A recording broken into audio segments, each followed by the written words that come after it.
through the Emerging Professionals program, through the PIC program, 84% of our students are more likely to actually be employed or attend a graduate program. We do this in service of Highlands and of the students because we believe in them. And, we believe that their voices are valuable. And so we really tell them while you're here, be present, give it your all because it's going to be worth it. And I think we have a great list of students to prove that when you give it your all, it really leads to a really nice future and a good opportunity for just a nice employment because everyone deserves that. Bienvenidos. This is Encounter Culture from the New Mexico Department of Cultural Affairs. I'm your host and editor of El Palacio magazine, Emily Withnall.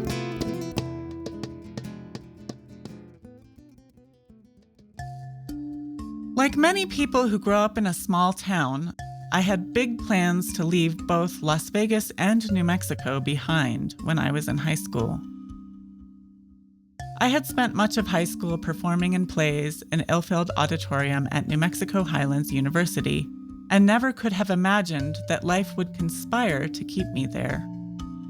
After attempting college elsewhere, I landed back at Highlands where I completed my undergraduate degree. Much later, and immediately prior to becoming the editor of El Palacio and host of this podcast, I worked for Highlands. It was my return to the university and my hometown that opened my eyes to the true gifts a small school can offer its community. Without Highlands, so many people in northern New Mexico would not have the opportunity to seek post-secondary education.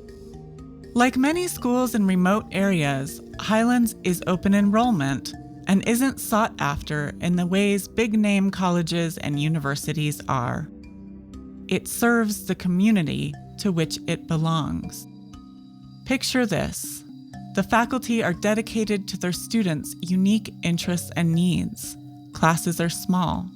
Undergraduates have opportunities to engage in research alongside their professors. And there are programs that offer true pathways to coveted careers. One such offering through Highlands Media Arts and Technology Department is the Program for Interactive Cultural Technology, or PICT for short. The program began 20 years ago and has provided students with hands-on opportunities to imagine, plan, design, and construct exhibitions around the state, including at many of the New Mexico Department of Cultural Affairs historic sites. Spearheaded by Lauren Addario, a professor in the Media Arts and Technology Department at Highlands and the director of PICT, the program opens the door to students interested in a range of arts, culture, and technology professions. New Mexico, like many other low-population states, experiences what is often termed brain drain, or the exodus of educated residents who seek employment elsewhere. When I planned to leave the state as a teen, I didn't know there was a term for it, but I also didn't know that Highlands was, and still is, deeply invested in helping students remain in their communities. Lauren and her former student-turned-colleague, Becca Sharp, join me to illustrate how their programs are a testament to the power of community-focused education and provide insight into how to best connect students with real-life career opportunities in the arts. Welcome to Encounter Culture. I'm so excited to have you both here. To get us started, please share your names and what you do. My name is Lauren Addario, and I work at New Mexico Highlands University. I am faculty in Media Arts and Technology, and I have been directing the Cultural Technology Internship Program for the last 18 years. Oh, wow. I didn't know that. That's amazing. Okay. And I'm Becca Sharp. I'm also at New Mexico Highlands University. I'm a new instructor. I actually went up through the program under my undergrad and my MFA, and now I'm teaching primarily 3D modeling in the video game design course. Oh, wow. Okay, cool. So outside of your role as educators, I'd love to hear about both of your artistic practices.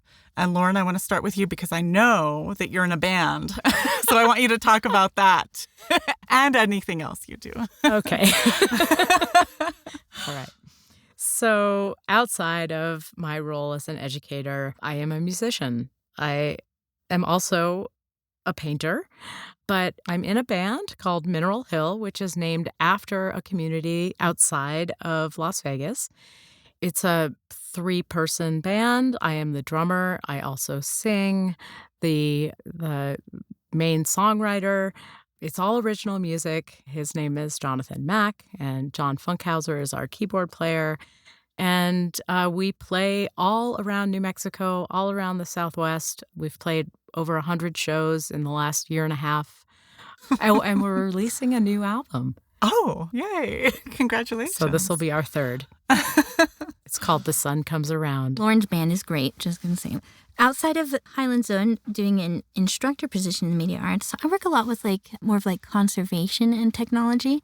I'm actually finishing up my project right now where I'm creating rugs using a rug tufting gun, and then I'm embedding electronics into these rugs to give people an insight on invisible illness and how those of us in the world who are experiencing an invisible illness maybe go about our lives, and giving some empathy and understanding to that. And so a lot of times I like to kind of look at what some issues are, maybe create conversations, because I think growing up and being a family who kept their feelings inside, I think it's okay to express them, and it's okay to say I need some help, and I want to just create those conversations for people. I love going to thrift stores, and I've got a bunch of yarn from a bunch of sweet old ladies off of Facebook that I'm using for recycled. So I try to get everything recycled and refurbished, or e-waste from Meow Wolf as well.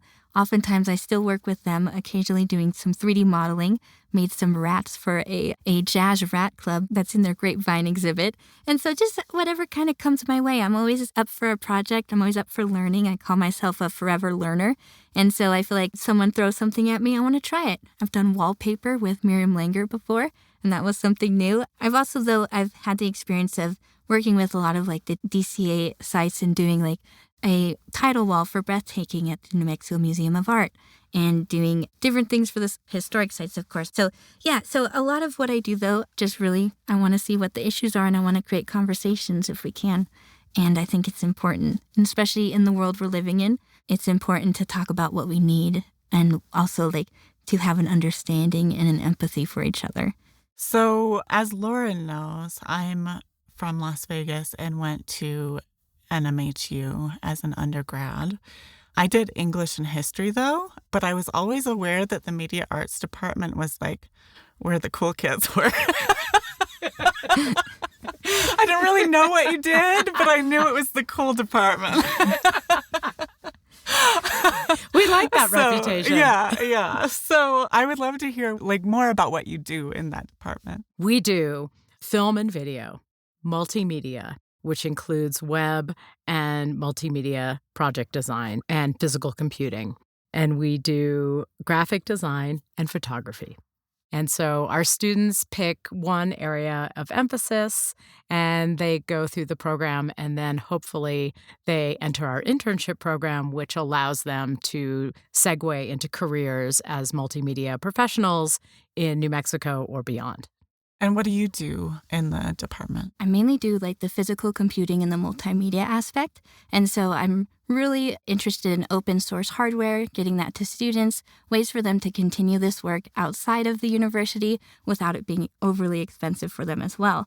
But I really love installation design. And so a lot of my work goes with working with students to install in different institutions and rural communities in New Mexico that need new technology that they wouldn't normally be able to get at a price that we would do with giving our students that experience as well. And so that's mainly my thing, and a lot of 3D modeling. I love doing video game design as well, doing open source for the students, and trying to just bring some fun interactive elements to different museums and institutions in New Mexico. And so we want to keep the network going, keep the community going, and just keep giving students these opportunities, because for me as a student, it was life-changing to be in the media arts program. And so I want to give that same kind of thing to our students. Nice. Well, that's the perfect segue, because I would love to hear how the media arts department at Highlands got connected with doing exhibition design for some of the historic sites. So that story starts 20 years ago. Okay. We have a partnership with the New Mexico Department of Cultural Affairs. That started under Bill Richardson. He was interested, of course, in bringing the film industry to New Mexico. So there were funds appropriated by the legislature and handed out to community colleges to develop below-the-line skills for students in community colleges. Transportation, electrician, camera operator, those kinds of things.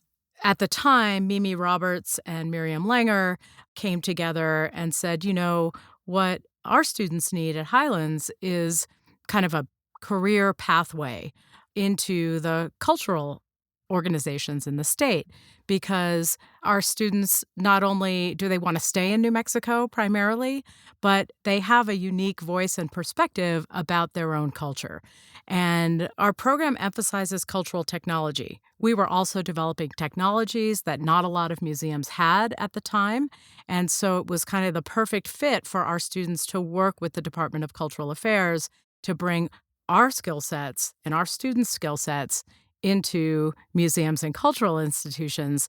And that partnership grew. So we got connected with historic sites through DCA 20 years ago. What is cultural technology? So cultural technology is things that we make using technology for the actual institution based around their culture. And so it really puts culture at the forefront of the tech.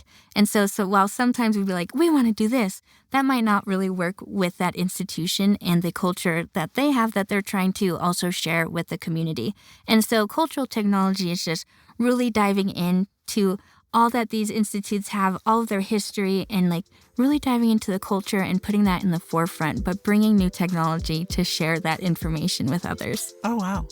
I did not know that. I didn't know any of this, actually. This is so good to know about.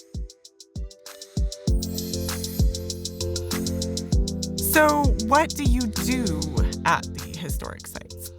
At the historic sites and at all the museums, we have done things like, if I'm going back in time, we had a student who did the orientation video at Fort Sumner, the Bosque Redondo orientation video, and he himself was Dene. His name was Andrew Shepard. We also had a student, Johnny Alvarez, work on wayfinding at Fort Selden.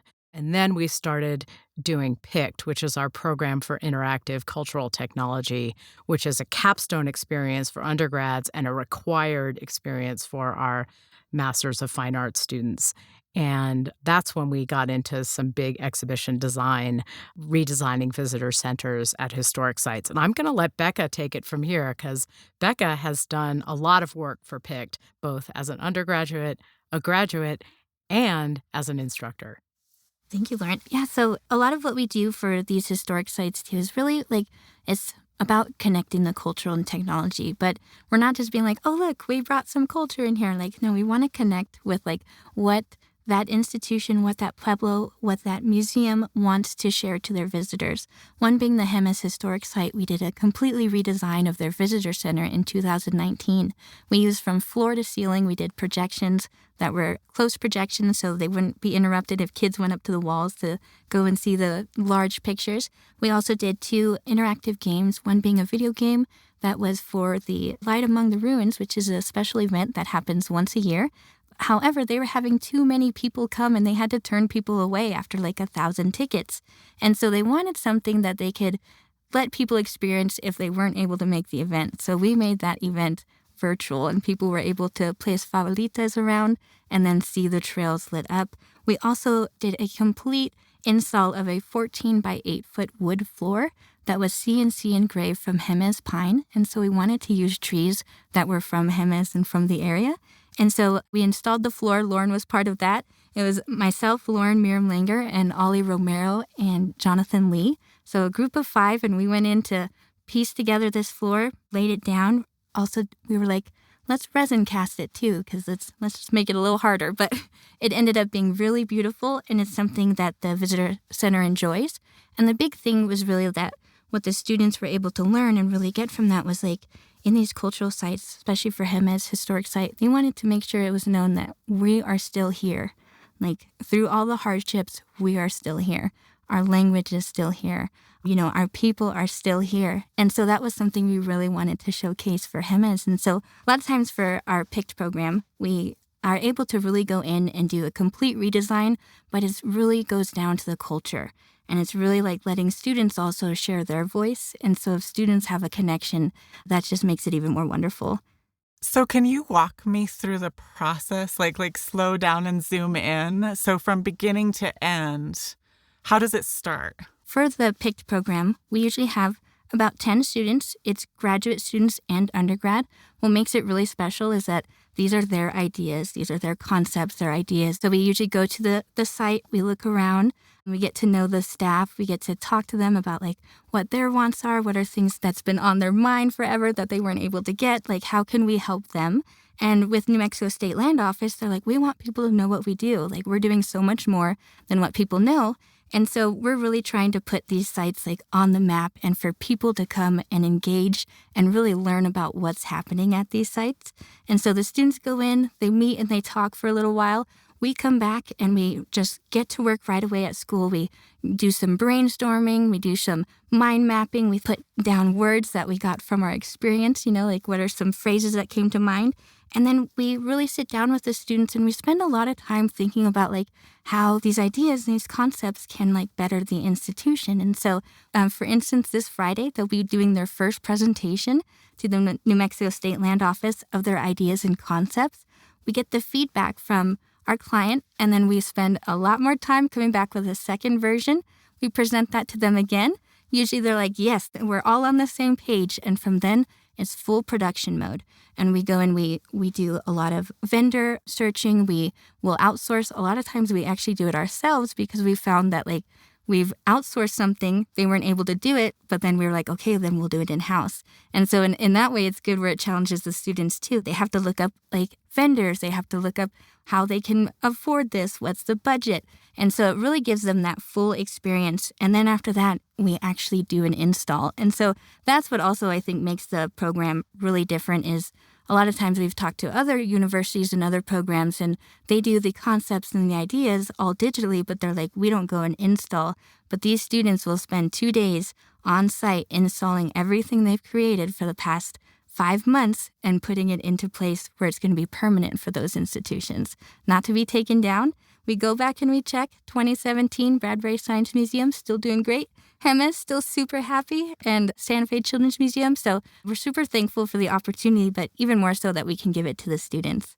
That's amazing. So you do all of that whole process that you just described in a semester, or is it It's a a year long? semester. Oh, a semester. One semester. It is from concept to completion in one semester. Wow. It is. Wow. It's 8 credit hours, so Okay. it's almost a full load for the Right. students. Right. And usually they'll take one other class besides PICT, but this is 2 classes, an exhibition design class and a multimedia project management class. Okay. So not only are they learning about exhibition design, but they're also learning how to manage a project of this scale. Wow. So it's huge. It's huge. And the students who have done these projects go on to be usually the most successful members of their teams in their professions. Wow. So the first time I realized that Highlands was connected to some of the historic sites was when I was at HEMES and I saw the projections on the visitor center there. And then I saw the little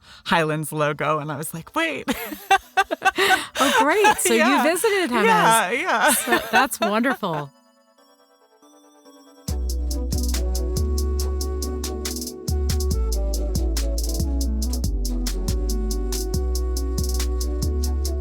So it sounds like what you're doing is enormous, especially given the size of Highlands University. It is. I mean, it's quite an undertaking, and we have a great department. All the faculty works together. We support each other. We have taken advantage of conferences, of museum conferences, internationally even, where we connect with professionals and we bring them in. We work hard to raise money. We write lots of grants.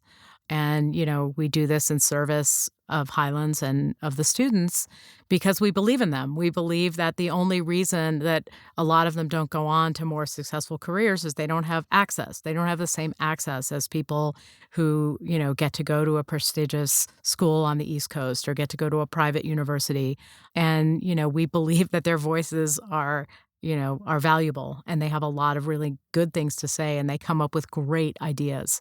And I think that's one of the really great things about our program and the media arts in general. Is like a lot of these students, myself included, like wasn't something that you expect to happen. Like it's something that we can give to them that they, for some reason, don't feel like they've deserved that because of where they're from or because of how they've grown up. And it's such a beautiful thing to be like, no, you totally deserve that. You deserve to be paid well. You deserve to be recognized for your work.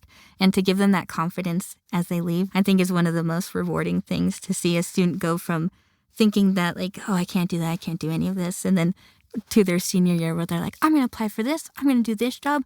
I think I can be a super service to you guys if you need it, and just seeing their confidence grow. And I think that's what's really beautiful is like we're in a really rural community, and we see that in areas where like we do struggle a lot. Like it's hard during the semesters because of the town we're in, but the students, they get the same opportunities, and that's what's really important.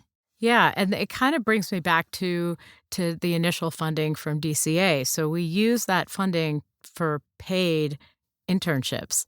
And so our students are getting $21, $22, $23 an hour, depending on their level. At an entry level this year will be $21 an hour because life is expensive.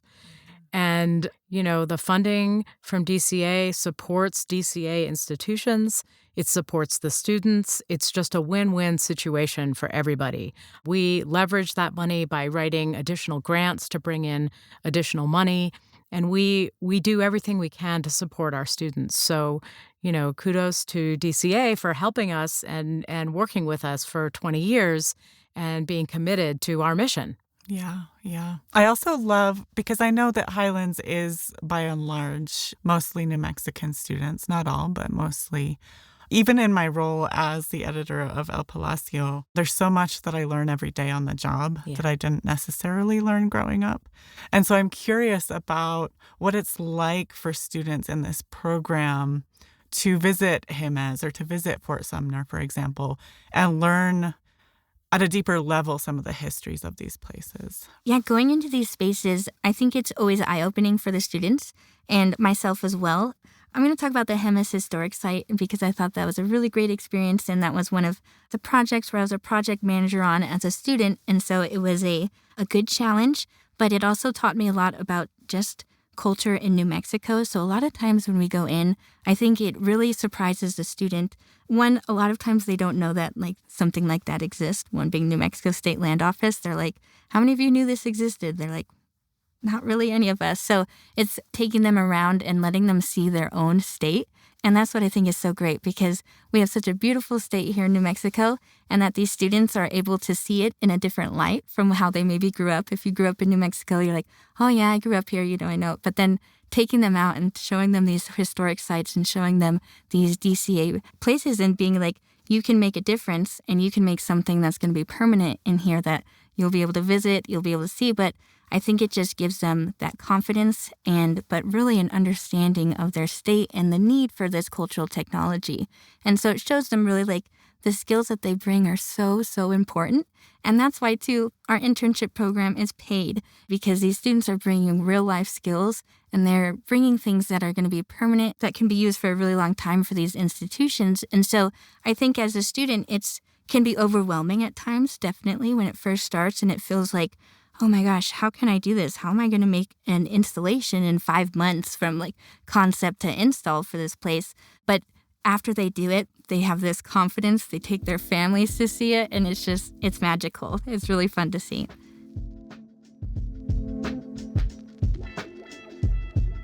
There's something truly special about visiting places where significant parts of our history have happened.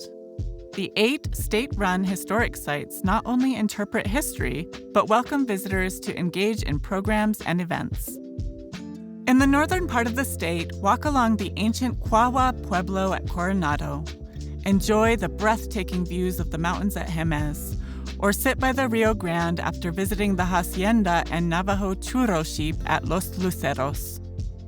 In southern New Mexico, learn about the long walk at Bosque Redondo Memorial, see where Buffalo soldiers were stationed at Fort Stanton, walk Billy the Kid's footsteps in Lincoln, learn adobe brickmaking at Fort Selden, and experience community art and history at Taylor Mesilla. Learn more and plan your visit at nmhistoricsite.org. Did you know? The New Mexico Culture Pass is now available to purchase online. Culture Pass gives you access to each of the 15 state museums and historic sites we feature on Encounter Culture. Reserve your Culture Pass today at nmculture.org/visit/culturepass. Well, and I'd love to hear, just because you've been involved with it for so long, if you have any memorable experiences of students kind of just having some kind of insight or epiphany or, whatever the case might be. I have so many memories because it's been 20 years. Patty Chavez, who is originally from Villanueva, came to Highlands and had a dream as a young child in Villanueva that she always wanted to be a film director. And that dream seemed pretty unattainable to her. She came through our program at Highlands. She did picked twice and ended up being not only a stellar student, but a stellar role model, was incredibly driven and very thoughtful. So when she finished, she said, I want to apply to USC Peter Stark School for Directing. So 3% of the people who apply to that school get accepted. They receive thousands of applications. They only accept 25 people. So Patty got accepted. Incredible. And is now well on her way. She's a, remind me of her job title? Development coordinator for CBS Studios. Right. And has a successful career in Los Angeles. She has produced and developed several of her own films. Oh, wow. She's basically doing exactly what she wanted to do and what she imagined, may not have been possible from the one-room schoolhouse in Villanueva, New Mexico. Wow, that's so impressive. I guess I would also ask, I know you've been doing this a long time, but what have you learned as a teacher? I learn something every single day. I mean, it's just every single day I feel like I'm learning. I've learned to appreciate and value student perspectives and ideas. Now I feel pretty old. I used to feel like I was closer in age to the students, so we had some of the same cultural references. I don't have those same cultural references anymore with the students, but yet I learned so much from their perspectives and the world that they are growing up in, very different from the world I grew up in, the things that they value, learning to be very humble and listen to what they have to say and listen to the way they want to express their ideas, the priorities that they have, surfacing things like, climate change, indigenous voices, diversity, equity, and inclusion, all the things that I feel are incredibly important and that the students value. And it means a lot to me to be a part of that and to be able to help amplify those voices. Yeah. I guess for me too, I teach the 3D modeling and the video game design course, and it's a bit challenging because the students are using an Adobe software throughout a lot of their other classes, and then they come to my class and I'm like, hey, 2 new softwares that you have to learn in a semester. And so times I've been told like that my class is the broccoli and they have to eat their broccoli to get to their dessert. And I'm like, that's okay. Still got to eat it. But then the great thing is and I tell students, I'm like, I'll be that broccoli. I don't care. You still got to, but this is going to test you and this is going to be good for you. And so a lot of times, even in my own class, I think some rewarding things have been students who, I ask them, what do you think of this software? And they're at the beginning, they're I give it a -2. They don't like it. It's hard. And then at the end of the class, they're okay, I'd give that an 8 now. And so things like that have been super rewarding, and just to see this joy come out. And something too, I had a student just this last year, and his name's Daniel, and he told me he was doing the 3D modeling. He's like, I'm having a hard time in this class because I think I just really love Photoshop. I think that's where I want to be. And I was like, okay, but remember, you got to eat your broccoli to have your dessert, and that's kind of a joke we say. But this year he came up to me and he's like, I was thinking over break and I was just like working on things. And he's like, I think I want to do 3D modeling now. He's like, I really like it. And I know I said I was into Photoshop, but I changed my mind after the 3D modeling class, and this is what I want to do, and I've done this research. Can I send it to you, and can you help me figure out how to do it? And I'm like, yes. So the broccoli became the dessert, but that's just rewarding to see like something that's really challenging, like these softwares in these classes are challenging, and it's like, it's 2 hours of like learning this new software that's like a million different options and a million ways of doing one thing, and to see them like have a confidence. And another is like a student who took, again, the 3D modeling, and she was like, no, this is hard. I don't know if I'll use it again, but I enjoyed it. Well, she ended up using it to create a one-of-a-kind clown chess set that she made she's one of our MFA students. And she came up to me and she calls me Professor Sharp. She's like, Professor Sharp, thank you so much for teaching me Blender. I never knew like all that I can do with it, and look at what I made. And she would show me every clown piece that she was making. And to me, that's like super rewarding. So there's the big moments of like them finishing and like getting to do the job they want to do, or seeing like our students are now like some of our film students are working with different news outlets and doing things they really enjoy. But to see the small joys in the middle of it all too is really, really great for me. And I just enjoy that. Just out of curiosity, what is a clown chess set? Oh, well, it's a completely original chess set that is made completely with clowns. And so she 3D modeled her own clown pieces into like these chess sets, but she did amazing research. So whereas like things you would assume like the king would be, I don't know enough about clowns, but she chose the jester. And the reason she chose the jester for the king is because the jester was the only clown that was allowed to make fun of the king and not be like, killed for it. So she was like, the jester really is the most powerful piece for this chessboard. So she made the jester one of the like more powerful pieces. And I thought that was so cool. And I had to tell her, I was like, Emily, AI can never do what you just did. Like they cannot come up with that concept. They can't come up with the idea of why the jester should be a powerful piece because he could make fun of him. And so that was one of her pieces she's made. She's really into clowns and we love it. So if students have something they're interested in, we want to know it because we tell them like, we say vampire rule. We can only come in if you invite us, but if you invite us, we'll meet you there. And we will work to really make what you're passionate about become something that you can continue to do. So Emily's going to go to a clown conference this year, and I'm really excited for her. That's awesome.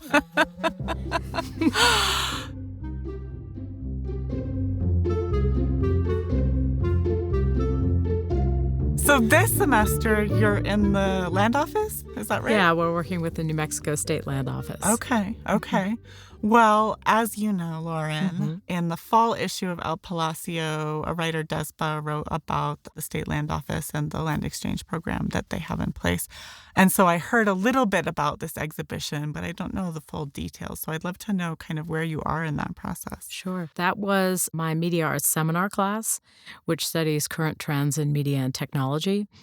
And for the seminar class, we do a community-based exhibit at the end. It culminates in a community-based exhibit. The collaboration with the land office was initiated through Ethan Ortega, who worked at Coronado, worked at Jemez, worked at Los Luceros, and now works at the State Land Office. So he's had a long history of collaborating with us. He asked us to bring some public-facing materials to the land office so that they could get the word out of what they did, some of their progressive initiatives, one of them being the land back movement and the land exchange. We had a project manager, an Indigenous woman by the name of Marlene Bad Warrior, and she worked very closely with the land office to talk about what the land back movement meant to Indigenous people in New Mexico. So she went out and found high school students, interviewed them, And we have a video that's running in the land office now talking about what the land back movement means to Indigenous youth. Another part of that was a couple of graphic panels that talk about Stephanie Garcia Richard and her progressive initiatives throughout the state, bringing solar and wind power to diversify the energy sources and the funding for New Mexico public schools. Of course, we get a lot of our funding through oil and gas, but she has also introduced wind and solar into that mix so that we now have funding from more diverse sources. In addition, we worked with the GIS team at the New Mexico State Land Office to talk about how climate change is disproportionately affecting Indigenous communities. We talked about some of the climate and weather predictions using some GIS data. So there's a touchscreen in the land office where you can research data about the state's current climate and some projections for the future. Those are 3 exhibits we did in a class that was not focused on exhibition design, but focused on current trends in media and technology. And then we decided to kind of take that and turn it into a picked project where we could really focus on getting the message and the word out of what the land office does. Because a lot of people don't know what the New Mexico State Land Office does. They generate revenue for New Mexico public schools, for hospitals around the state, and a lot of people don't understand that. So They want that information out there, and they want people to understand how that affects, the quality of our public education, et cetera. Yeah, I was very interested when I assigned that article to Desba. I was looking up resources to share with her as she got started, and I couldn't find anything.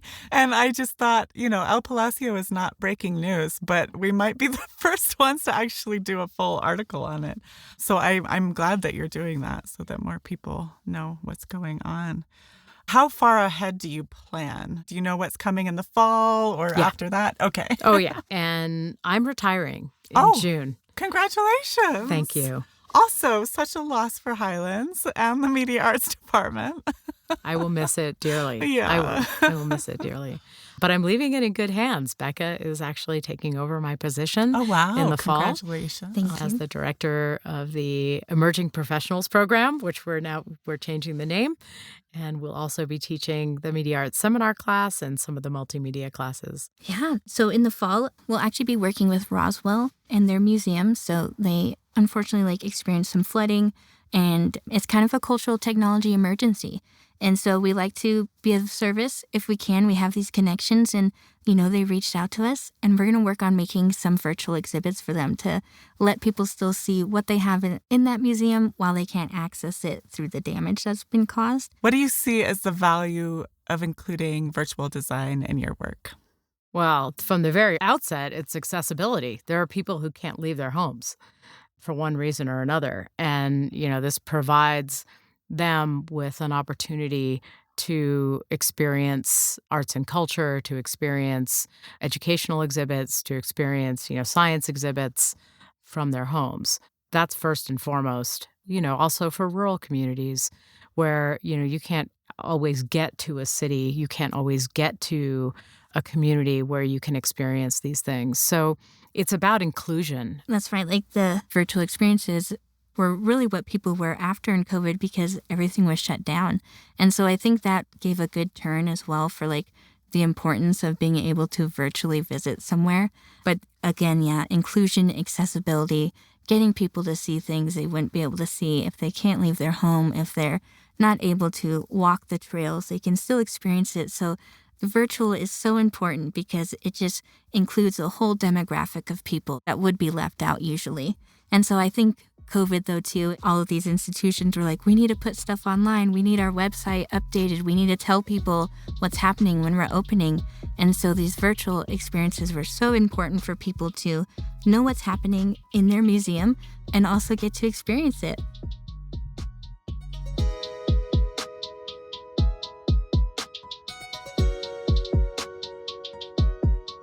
When you're doing these projects over the course of a semester, first of all, that sounds so ambitious.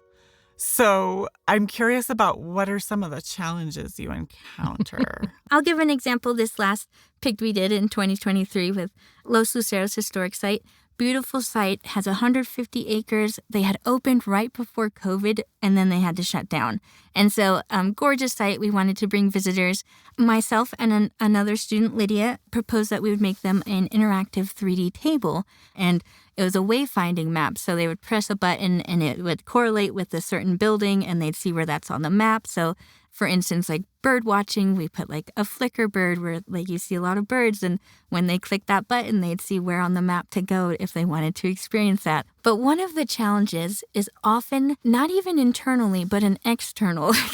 We made these 3D models of the buildings. We would take photographs and then we'd recreate them using the 3D software. And we did a test print and we're like, okay, let's outsource this, take a little bit off our plate so we can focus on the next part of the project.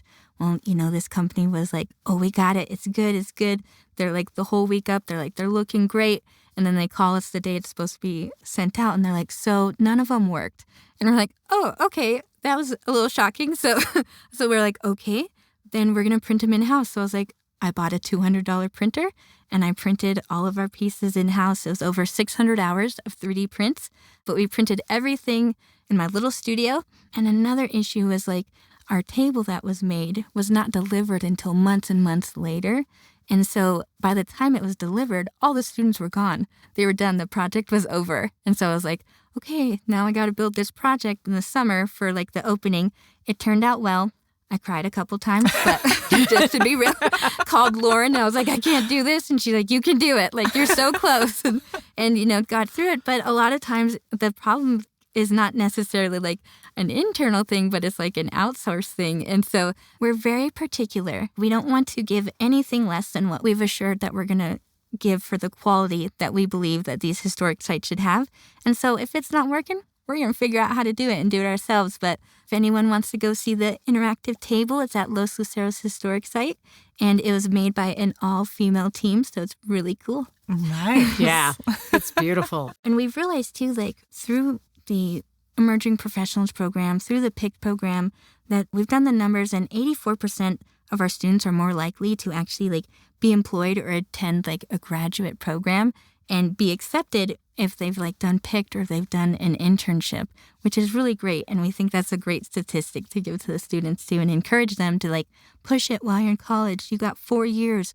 Once you're gone, you have to pay for everything yourself. And, these opportunities aren't like provided to you. You got to search for them. And so we really tell them like, while you're here, be present, like give it your all because it's going to be worth it. And I think we have a great list of students to prove that when you give it your all, when you do these things, it really leads to a really nice future and a good opportunity for just like a nice employment because everyone deserves that. Do some of them end up in exhibition design later? Yeah. We have, for example, Johnny Alvarez is at the Museum of Nature and Science in Las Cruces. He's doing exhibition design there and graphic design. Let's see, Anais worked in the New Mexico Museum of Art, helping with their graphic design and marketing materials. Gabby is working at Lanel, creating animations for communications and marketing at Lanel. Dre Gallegos, right? Yeah, Dre Gallegos works for Meowwolf, and she's a senior tech manager. She's been a part of at least 4 of their installations and has at least over 100 different exhibits she's been a part of. I mean, this department at Highlands is such a gem. And I just have to say, to be honest, completely honest, because I grew up in Las Vegas, I was not expecting to go to Highlands. I had a little chip on my shoulder about it. Yes. But then working there later, I had much more perspective. I was older, and I really, really value what Highlands does and what it offers for such a rural community. And your program in particular is just outstanding. So I really appreciate the work you're both doing there. We really love it. We do. We love it. And, Highlands is a gem in northern New Mexico. And students are so special. Yeah, they're amazing. They're really amazing students. Yeah. Even the ones with the chips on their shoulders. Even the ones with the chips on their shoulders. Eventually we smooth away those chips. Yeah, we soften them up a little bit.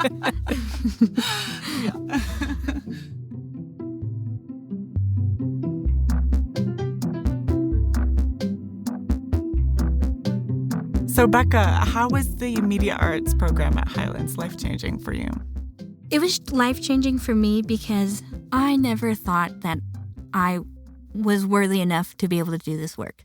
I didn't think I had the skills. I didn't think I had the abilities, or I just didn't think that, my voice was important to be shared and to put out there. And so when I came to the media arts program, Lauren was the first one who saw me and was like, you need to do PICT. And I was like, I can't do it. I'm not good enough. I can't do it. And she's like, no, you need to do it. And I did that, and I was with the Bradbury Science Museum, and I did an installation called Behind the Fence. It's still up there, and they love it. But it was life-changing for me in the opportunities that came that I never thought would be possible for myself and even for my husband, who went a little bit through the media arts program and now works at Miawo for one of our graduates, Dre Gallegos. And so in going to Highlands, I was a cake decorator before. I had never owned my own computer before. And so I learned about media arts, and it blew my mind. I was like, this is what I love to do. I used to take apart our VCR as a kid all the time. So I was like, I want to get involved in tech. And so going into the program and having the support from both Lauren, Miriam, Mariah, all of these faculty was something that was life-changing for me, to know that okay, I have this support here, and I have these skills, and I really can do something, and I really can contribute. And to me, that's where it changed me, where it was yeah, I have worth. And that's what is really cool. And I hope that we're giving that to the students too, to be you have worth, you can bring stuff, and you can really make a difference if you want to.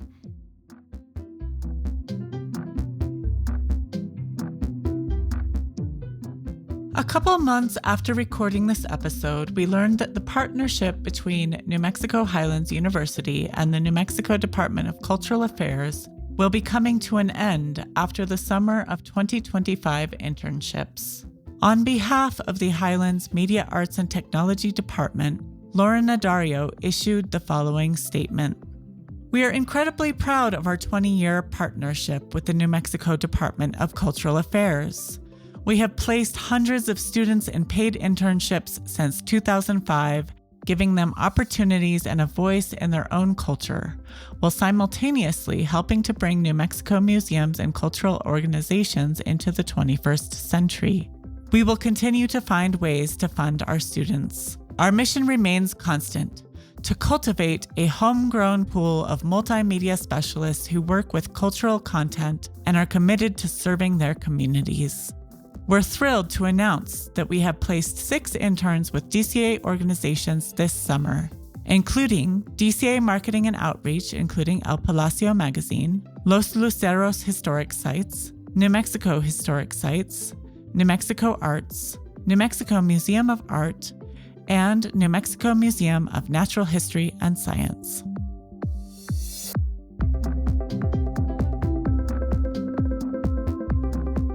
To see the work of students involved in PICT, please plan a visit to the Bosque Redondo Memorial at Fort Sumner, Los Luceros, Jemez, and Coronado Historic Sites, or the New Mexico State Land Office. For more information about historic site locations and hours, visit nmhistoricsite.org.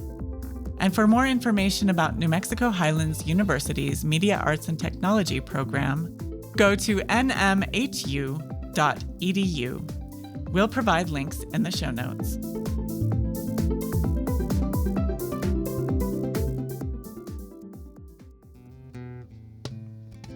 Encounter Culture is a production of the New Mexico Department of Cultural Affairs.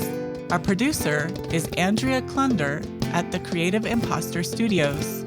This season is produced and edited by Andrea Klunder and Alex Riegler, with additional editing by Monica Brain. Our recording engineers are Colin Underleiter and Cabby at Cabby Sound Studios in Santa Fe. Technical direction and post-production audio by Edwin R. Ruiz. Our executive producer is Daniel Zillman. Thank you to New Mexico artist El Brujo de Santinava for our theme music. For a full transcript and show notes, visit podcast.nmculture.org or click the link in the episode description in your listening app.